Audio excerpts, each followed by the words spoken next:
श्री सद्गुरु महाराज की जय। महर्षि साई स्वामी जी महाराज का प्रवचन। जाने बिनु न होई प्रतीति।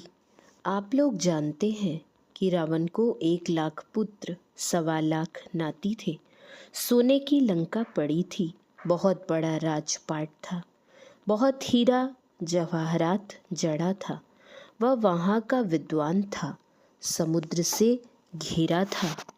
सुरक्षित इतना था कि उस पर कोई हमला ना कर सके, लेकिन इतना होने पर भी सुख नहीं था। इतिहास पढ़िएगा तब मालूम पड़ेगा दुख का कारण क्या है। काम, क्रोध, लोभ, मोह आदि। कहने का मतलब क्या? संसार में कुछ भी बन जाइए, दुख छूटेगा नहीं। कारण क्या है? जब तक कारण का ज्ञान नहीं होगा तब तक दुख का निवारण नहीं होगा। आपको लगी है भूख, भूख बुझाने का उपाय क्या है? आपको लगी है प्यास, प्यास बुझाने का उपाय क्या है? पहले पता लगाइए भूख लगी क्यों, प्यास क्यों लगी। मिट्टी तत्व की कमी हो गई तो भूख लग गई। जल तत्व की कमी हो गई तो प्यास लग गई। भूख का दुख पानी से कैसे जाएगा? जिस चीज की कमी हुई उस चीज की पूर्ति कर दीजिए। मिट्टी तत्व अन्न है। जहाँ कमी हुई पहुँचा दीजिए, वहाँ भूख मिट जाएगी। जहाँ पानी की कमी हुई वहाँ पानी पहुँचा दीजिए, प्यास बुझ जाएगी। हम लोग परमात्मा को चाहते हैं। क्यों? इन्हीं तत्वों से हमारा शरीर बना हुआ है, इसीलिए उसका अभाव हम लोगों को है। उसी तरह जीवात्मा परमात्मा से बना हुआ है। ईश्वर अंश, जीव अविनाशी, ऐसा लोग कहते हैं। संत लोग इस बात को प्रत्यक्ष देखते हैं। परमात्मा अनादि और अनंत है। उससे बाहर क्या होगा? सब उसके अंदर है। परमात्मा भी सबके अंदर है। ऐसे जो हैं तमाम ईश्वर से बने हुए हैं। जिस तरह से आकाश सबके अंदर है, परमात्मा और जीवात्मा का मिलाप वैसे ही है।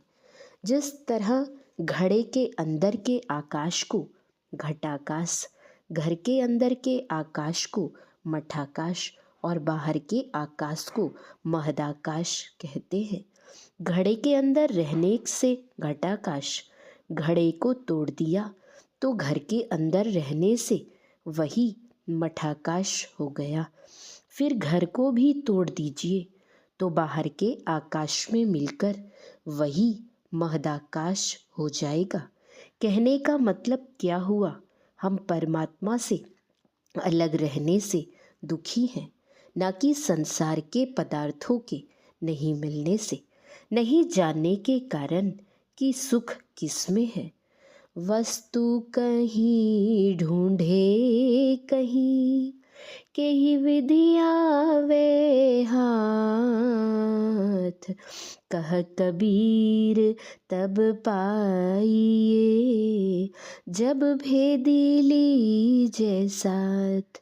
ऐसे सुख होगा। सुख है एकमात्र परमात्मा की प्राप्ति में। परमात्मा की प्राप्ति बिना संसार के तमाम सुखों में रहते हुए दुख के अंदर ही रहिएगा। इसलिए किसी ने लिखा है, वेश कैसा भी रहे पर जिसका ऊंचा ख्याल है, दीन बाहर से दिखे भीतर से मालो माल है। कोई कहता भिक्षु है, कोई कहे कंगाल है। कहने दीजिए, गुदड़ी पहने हुए वह गुदड़ी का लाल है। परमात्मा को प्राप्त किए हुए हैं। एक कोई लक्ष्मी माई का पुजारी था। वह बहुत दिनों से पूजा कर रहा था। एक दिन लक्ष्मी माँ उस पर खुश हो गई और कहा, बेटा तू बहुत दिनों से हमारी पूजा कर रहा है, उपासना कर रहा है। आज मांग जो मांगना है हम दे देंगे। सोचता है जो मांगेंगे सो दे ही देंगी, तो सोच विचार कर मांगना चाहिए ताकि फिर मांगने की ज़रूरत ही ना पड़े। संसार में घूमकर देखने दीजिए, मांगने योग्य क्या है। लक्ष्मी माँ ने कहा, ठीक है, तुमको शक्ति भी देती हूँ घूमने के लिए।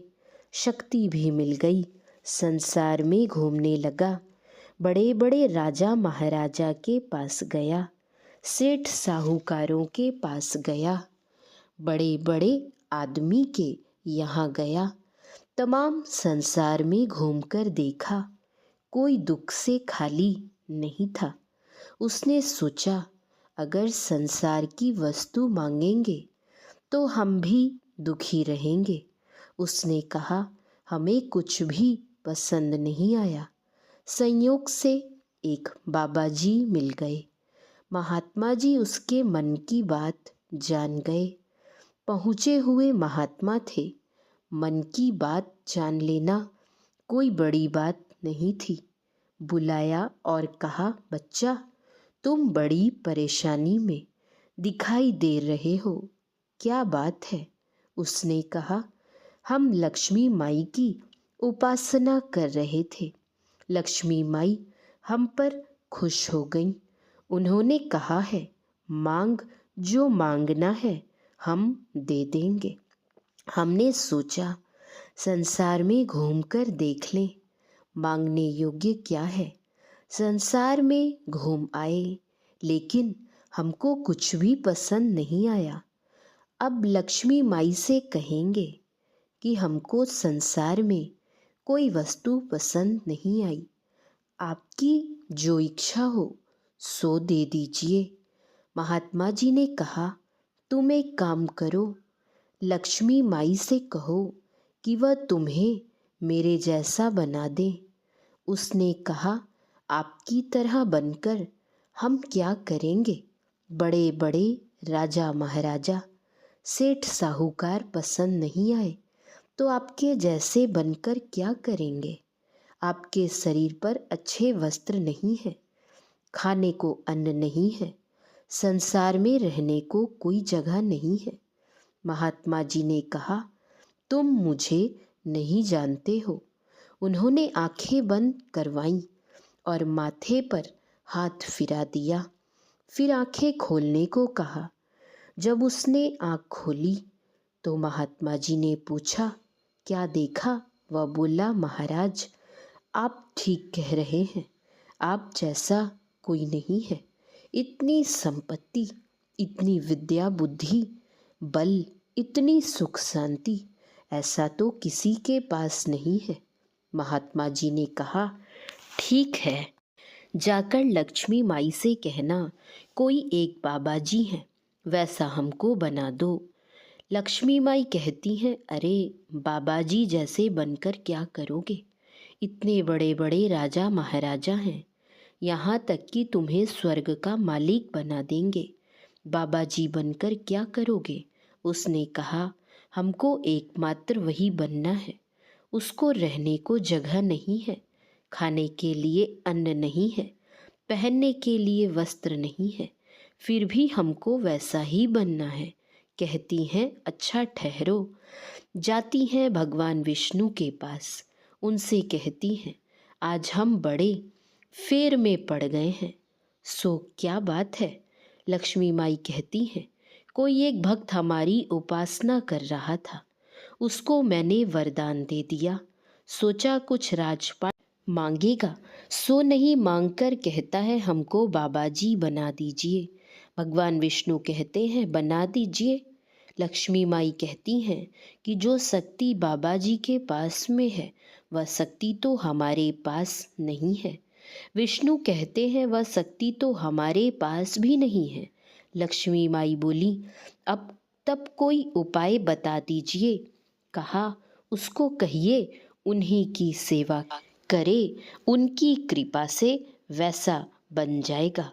कहने का मतलब क्या हुआ? महात्मा के पास क्या था, कौन संपत्ति थी? चाह गई चिंता मिटी, मनवा बेपरवाह,